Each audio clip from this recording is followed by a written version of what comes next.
So let's say that I'm in the middle of doing some reps and I have an idea for a video. But the thing is that I just made this wonderful new topic, but it's stuck inside my import concept when I'd rather it be inside my incremental writing concept. But the thing is that it's a pain every time I make a new element. If I want to move it somewhere else, it's a pain to just keep changing from here the current concept that I'm attached to.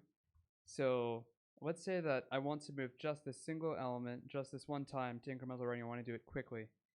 So the fastest way to do it is to use Control-Shift-P, which brings up this element parameters window.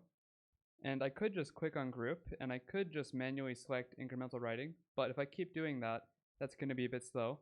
So what I can do instead is if I hold Alt and I do G, then it selects group, and then I can type in incremental writing and do enter. And you can see that it automatically moved this topic to incremental writing and to the topic I wanted it in, and that it also applied the template I have for that concept. So it's really useful.